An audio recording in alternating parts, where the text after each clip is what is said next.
Hey folks, we're on day 2 here. Just a little bit of recap what we did yesterday. So let's take a look. So yesterday we put up 2 side walls for a 20-foot section, and we tied them together with 2 of the outside girts. Same thing on that side. And then we took 2 of these rafters to build like that truss, and we put that up there. So the main thing that we noticed on this is, even though this is heavy steel, it's got a lot of bend in it, and so that truss is swaying way to the outside there. Overnight we tied it with a rope to support it, but what we need to do now, first thing here this morning excuse me, is we're going to build the rafters for this next column here, get those up, so then we can begin. If you see the tabs on top of that, those rafters there, those tabs all take purlins, and we'll be able to start bolting those purlins to those and bolting them to the rafter we put up over here, and that will then tie them together and start to make this whole section more rigid. Once we get all the parts and pieces on this section, then we're going to have some cross cables that go in for rigidity. So you can see here at the bottom of this column, there's a little hole there. That's basically where a cable goes in for your X bracing, and then it'll go up. There's a hole in that one up there, up at the top, and so they cross over in an X, one from each side. You can see that's at the bottom. There's a hole there too as well. And so that's kind of how that works, and those then will be tightened down. I can't remember, something buckles that go on those, and we'll tighten those down, and that'll tighten that up, making it more rigid, but we'll also use it to square and plumb. So once we get this section completely put together, everything's squared and plumb. This is going to have X bracing. If you can see all those holes in the rafter up there, I don't know if that shows on the camera or not, but there's holes going all the way across, and that's for X bracing that will go on the rafters as well. So we'll have cable bracing on this side over here and across the rafters. That's gonna firm all that up, help us square and plumb it. And then once we get that all done, then we'll start building the next section off of that, and we'll just, you know, rinse and repeat, follow the same process. So big learning curve for us yesterday, basically trying to figure this out. And of course, all the parts and pieces, we've got to cross-reference several documents, use engineering plans. This particular building did not come with a step-by-step IKEA type instruction set telling us how to put a building together. It just came with a whole bunch of engineering plans for construction that, I mean, the details are in there. They tell us what bolts to use and so forth, but it's a lot of flipping pages and cross-referencing to figure out each little detail. So that slows us down. And then of course, organization slowed us down. We've got this pile over here that came off the truck, and basically I unloaded it from the truck as it was loaded on the truck. So it's just a big pile there. And while I thought had enough forethought to say, hey, I want a road in between the pad and the containers and stuff that I can drive back and forth, what I didn't realize is I don't have enough room to turn at a 90-degree angle to square up. So picking up this pile, I can't square up the forklift to lift that pile up and move it. So every piece we've got to go there, get a fork under one part of it at an angle, and then manhandle it. And so I gotta tell you, we're both pretty sore today just from lifting all that steel and climbing up and down everything. So bit of a learning curve, but we've got this pile knocked down pretty good. We moved some things, pre-staged them, and mainly just getting them out of our way. So the next 2 pieces we take off of here are going to help us quite a bit, and that's these 2 pieces on the outside are actually going to work for this rafter we're about to put together. and that's going to help us out to dwindle down this pile some more, and hopefully we'll get this whole pile moved today soon, so that when we start putting those purlins up on top, that will give us more space to square up the telehandler over on this side. So that's where we're at. Stick with us and let's see what happens.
All right, so we spent some time moving all this stuff out of here so that we'll have room to square up. We got one little stack of purlins there left, but we'll get those out of the way later. They're pretty lightweight, so the other stuff was all real heavy. Now we're getting the rafter ready. We've bolted the two pieces together down there, and so we'll use the telehandler to lift that up, and we're going to get it mounted onto those other two columns awaiting a rafter. So wish us luck on that.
we got the second rafter up, and if you look at it, it's got a lot of bow in it. So this stuff is not that strong until it's all connected together. So what we've got to do now is start putting up the rafter purlins to tie those things together. So we're using the lift on the forklift with the pallet on it and everything to create a man lift, so that we can get those up there. And we're gonna put one purlin up on top and towards the center, and then we're gonna come around to the sides and get it bolted on. So that's the plan. Let's see how it goes.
Alright folks, this has been a pretty slow process. We've been at it all day, but we're making good progress.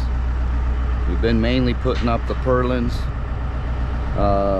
We also moved a bunch of stuff around to clear out the original steel pile, so we had more access and we're able to turn the telehandler 90 degrees to the slab so that we were able to lift up and set those purlins in place. Hank's up there now bolting them on, and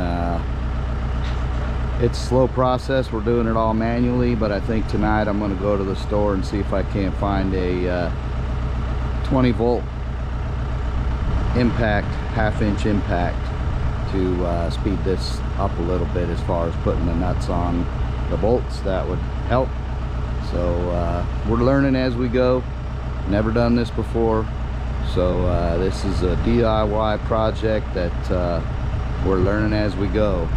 And so far, I mean, it's not difficult. It's just a slow process that you got to take your time and be smart and be safe. A lot of cross-referencing of documents and so forth, but not too bad. So let's take a look at where we're at right now. So you can see all the purlins are up there. Once those purlins are all bolted up, then we've got the eaves to put on both sides, and then we're going to check the engineering plans again to see if we have to do any supporting straps and things like that. And then once we've got everything bolted on, then we're going to put on the cable bracing and start making sure it's all plumb and square. But what we've been checking so far, it's pulling together pretty well, so we're not far off. So pretty good. That's where we're at. As always folks, thanks for watching our video and supporting our channel. If you haven't done so already, please don't forget to like and subscribe, and stick with us as we continue to put out more videos on our build. Until then, God bless, and we'll see you on the next one.